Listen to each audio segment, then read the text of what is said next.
Yes.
Gift for our president, the city. Omelena Pisedanda Bugaro.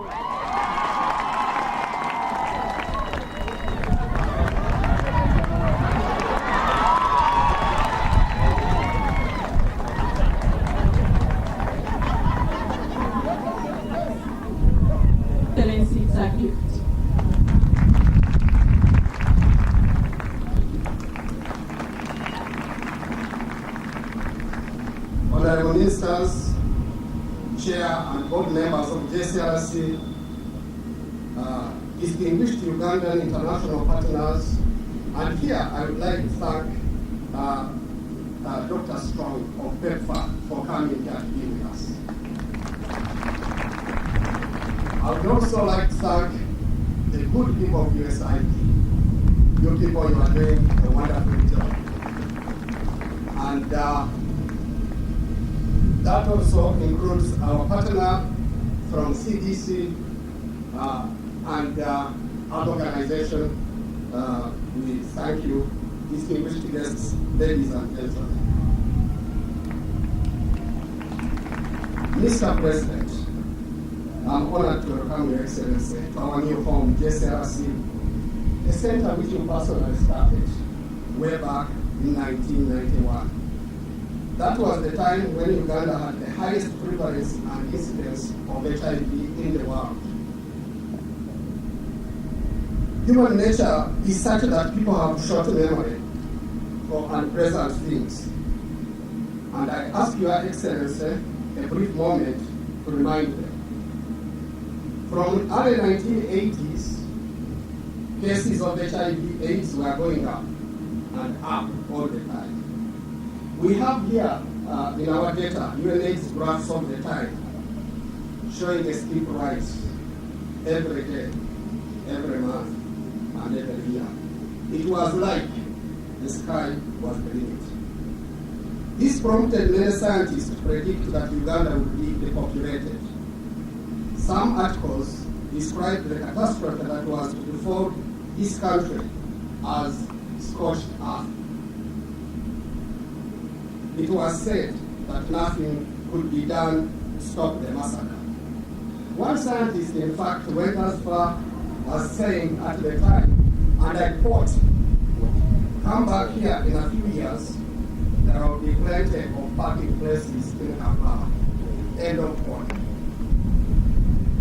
Many people were scared by this statement, but not many disagreed with him, because it was apparent at the time that death rate was high and funerals were the order of the day, affecting virtually all communities in the country. Mr. President, thank you for changing that situation.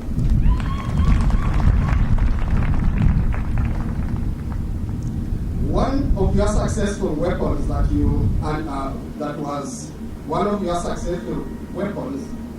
your foresight in starting the Joint Clinical Research Center to inform a scientific way forward against the scourge. Although this strategy has worked very well, it was in fact your model of outstanding leadership in AIDS prevention, for which you are acknowledged worldwide as the innovator that worked best.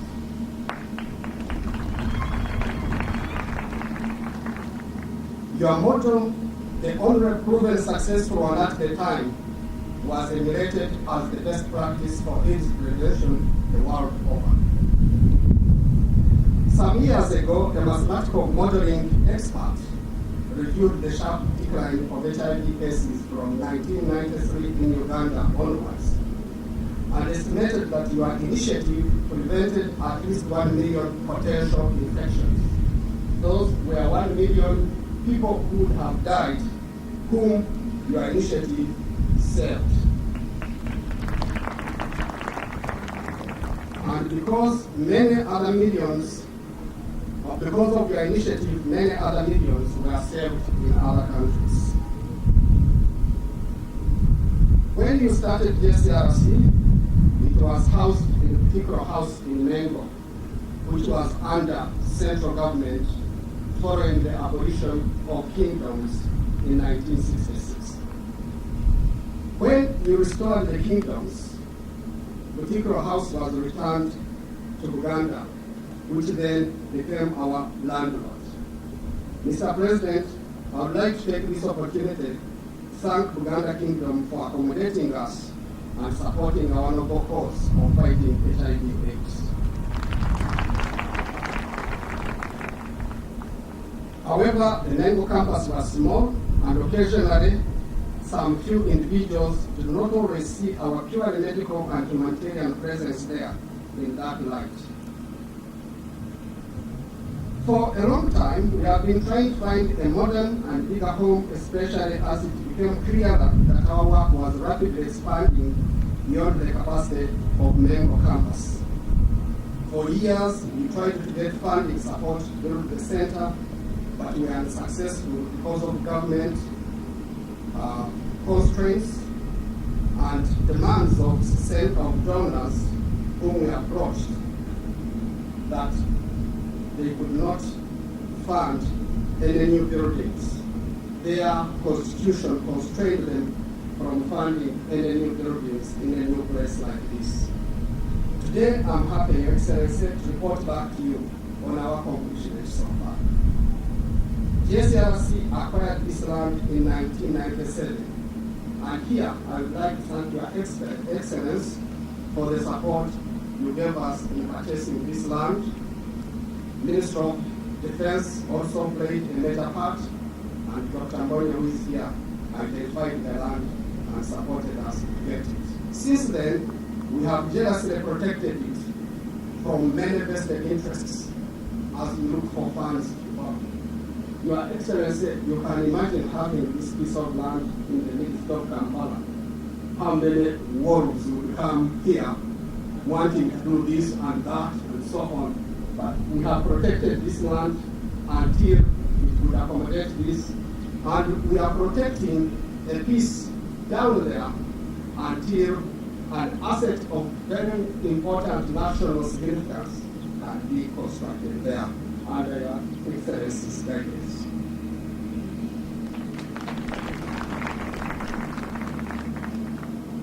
When we wanted to construct this center, I approached Your Excellency for support and advice, bearing in mind the numerous governmental projects that you have undertaken for Uganda, regardless of whether you had external support or not.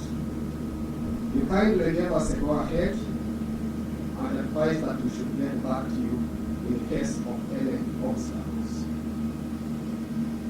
So, although we have not yet entirely equipped all the laboratories, wards, and other buildings, we have, in our usual spirit of working while we build, moved in here in phases as we generate more funds to complete this exercise. But having come this far, and with your support, there is no turning back. We have gone far past failure. We are on the way to success.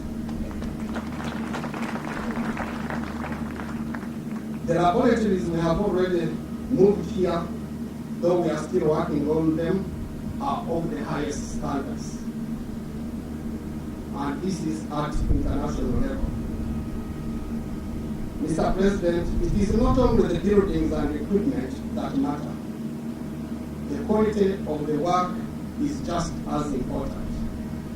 I'm happy to report that the JCRC laboratories are on regular external quality control and quality assurance program where we are measured against some of the very best laboratories in the world.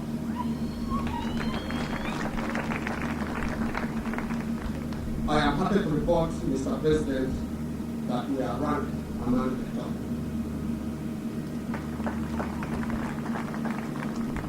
This position has made it possible for partners to come forward to work with us and support with our work. Within the new laboratory, we are in the process of setting up 2 P3 laboratories, which will make it possible for our scientists to diagnose and research on highly infectious organisms in safety. I would like at this point to thank PEPFAR through USAID, who have provided funding to support the very expensive equipment that is involved to provide the safety, which is currently being assembled by technicians from South Africa behind this laboratory in front of us. At the moment, our laboratories are still based in Mengo, but we plan to move all the research and clinical laboratories from Mengo within 3 months, leaving there only training, private care clinic, and scientific sample repository. We have got a wealth of scientific sample repository, and perhaps what we have is the biggest in the region. I would like to thank you, Mr. President, for the help you extended when I appealed to you for help in putting up this quality asset. However, because of recent changes in the finances that we already know, that is international, which has happened internationally, our resources have been overstretched. And we would like to request you for some government assistance as we cover the last bits of completing this center. Mr. President, I'd like to take this opportunity to thank the partners who work with us. We have here tech, consult, and engineers. I don't know whether someone is here. Yes. These are the engineers, Ugandan young engineers who designed this place, and they did a wonderful job. Please give them a clap. Of engineering and trade of China, who are the contractors. I don't know whether they are represented here. Yeah, thank you very much. So under this inventiveness that we have explained to you, whereby JCRC works with partners and friends in and outside Uganda, this has helped us to achieve much more than our mandate as a treatment and research center, which is already functional and serving the northern region of Uganda, providing advanced care and treatment and carrying out all the required laboratory tests, including viral and DNA in Guru. This center has been built with support from Rialta Foundation of Ireland, led by Professor Seppi Mary. I haven't seen her here, but wherever she is, we'd like to thank her. Now, with our friends from IAVD, we have also built a new regional center of excellence in Kachina to serve the eastern region.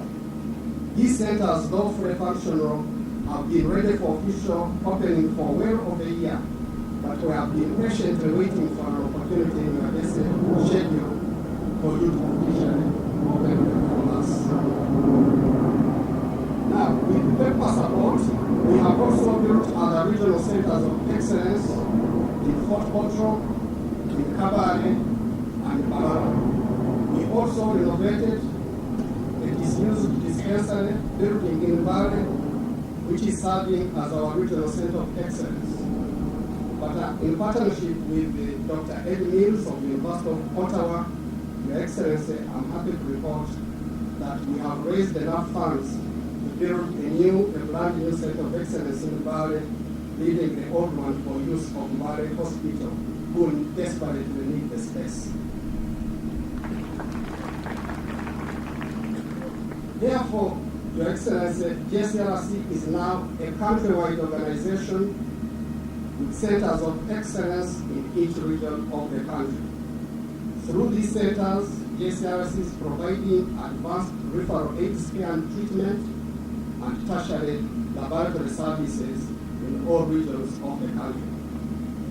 Last Friday, we are happy to hand over an advanced AIDS laboratory for care and treatment of AIDS, housed in the purpose-built building in Mubenge Hospital to Ministry of Health.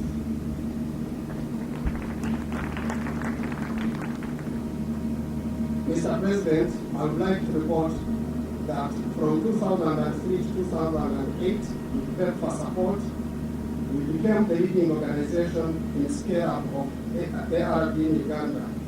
The method we developed that came to be known as the network model of ART scale-up became the best practice that many countries have adopted.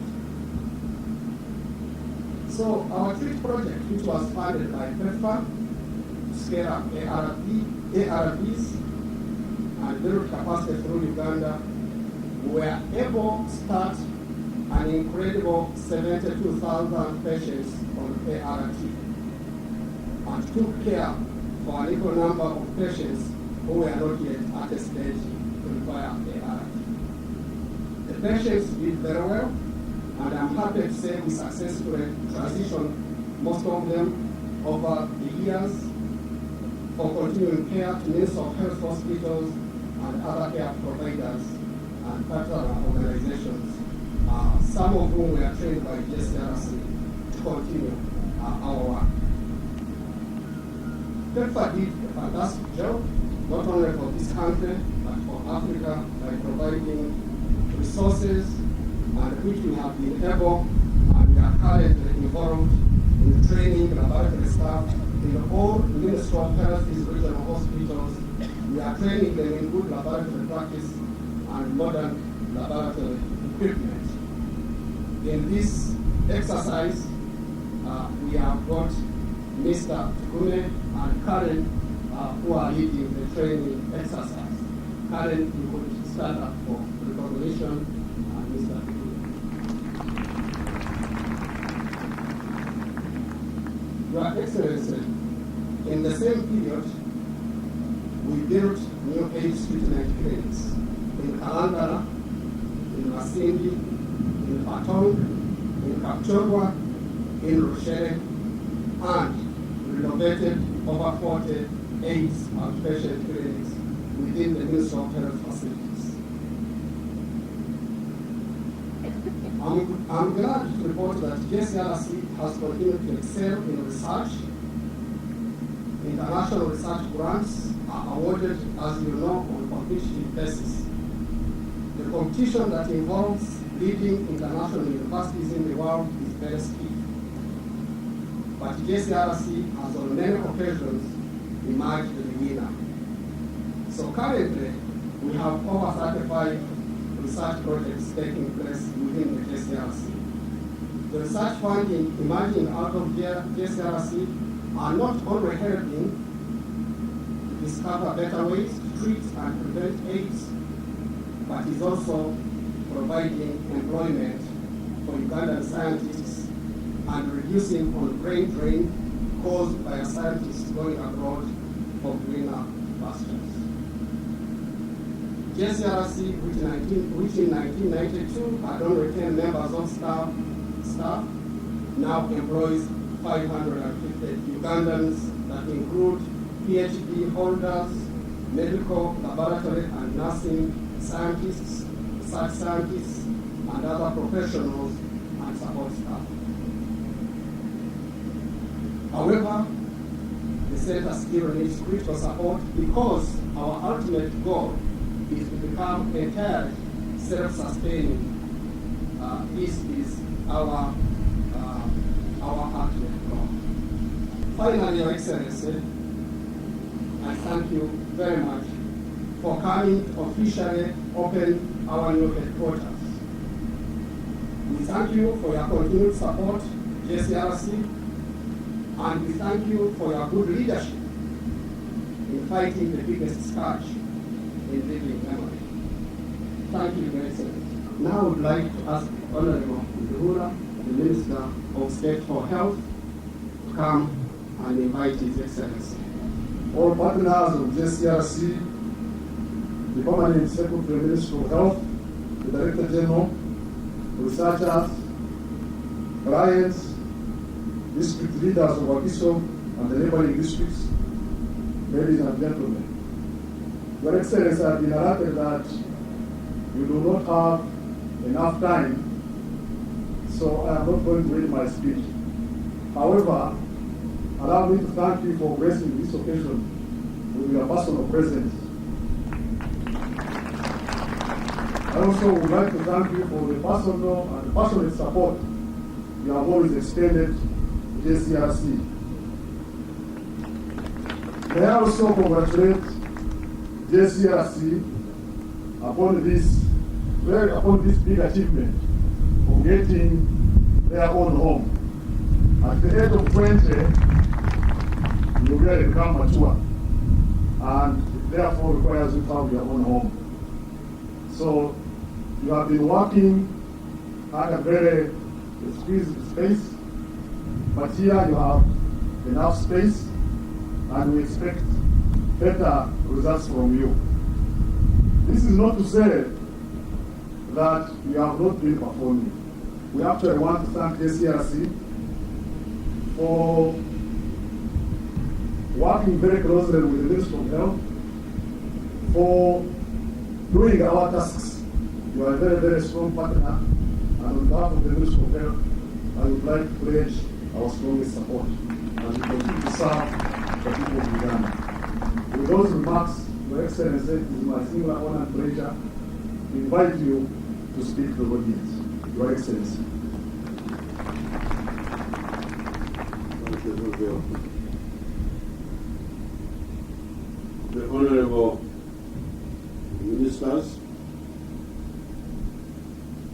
chairman of the board of directors, the executive director, and all the friends.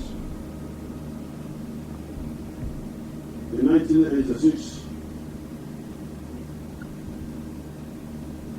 we came face with this problem of AIDS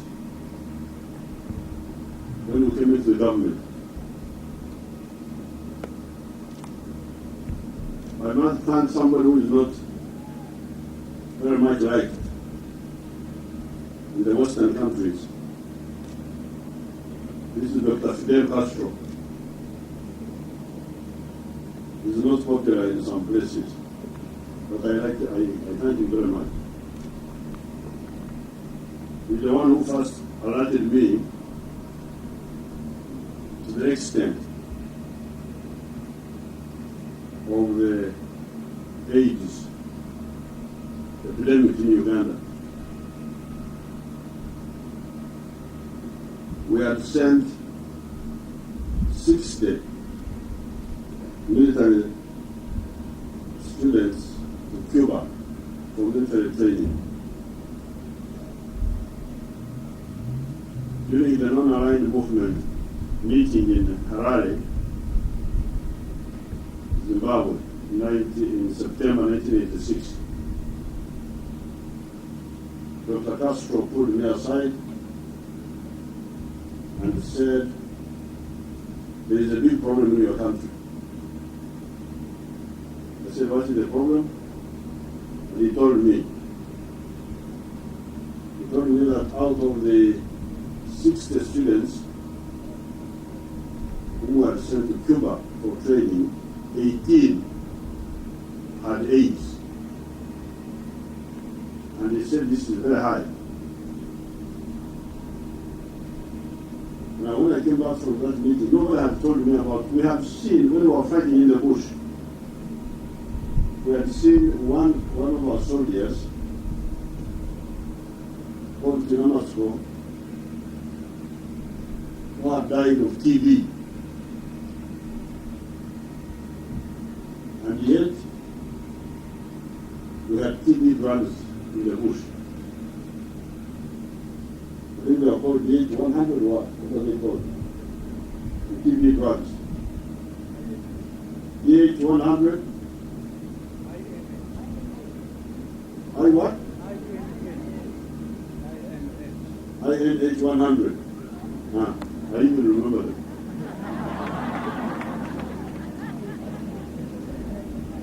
So, when we were in the bush, we had a question. This boy had died from TB, and yet we had the TB drugs. So what was the problem? This boy died in 1983 in the bush when we were fighting. But we had more other things to deal with. So we concentrated on fighting. So when Dr. Castro told me this, when I came back, I called a meeting of the health officials, led by one friend of mine, whom sometimes we don't work on very well. There's a man called Dr. Opare. Dr. Opare was supposed to be the one in charge, or I don't know what, of preventive health or something like that. So we had this common meeting. I asked him, I said, but how could this go on? When you didn't know, and you didn't tell us. Yeah, we knew, but you didn't. But you didn't tell us.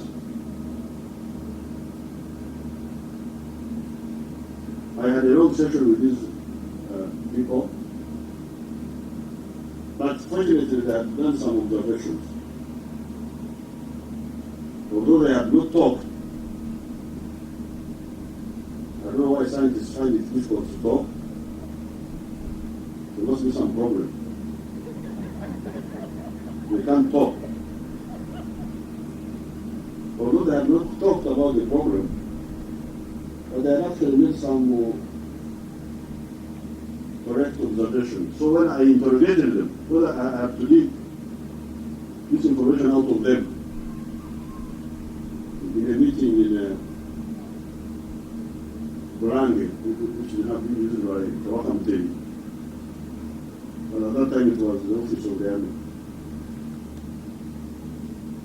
So when I interrogated them, they told me that this virus, we know it is spreading through blood transmission and also through sex. So I said, how do you know? They said, we know because children who are young, who are not yet active sexually, are not sick. And yet the others are sick. So it must have something to do with it.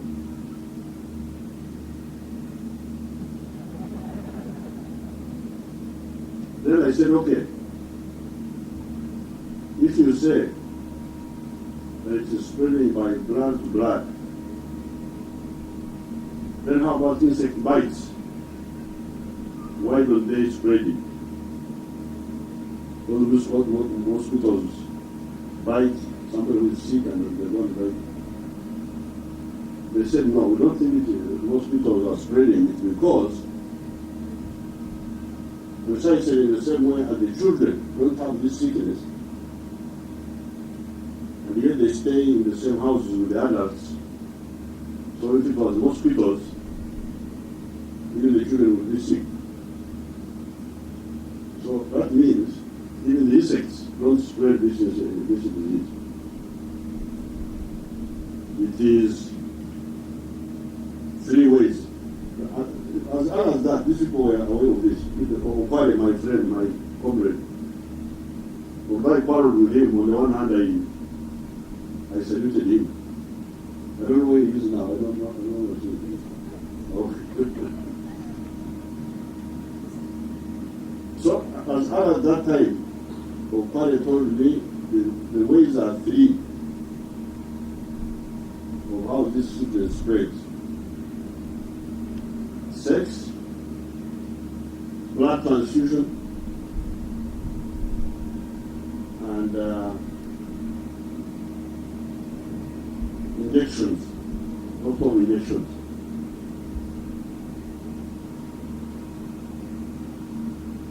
So then I said, okay, if that is the case, we have many meetings.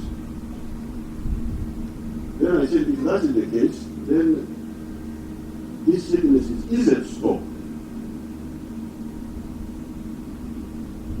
It is easy to stop because it does not spread casually.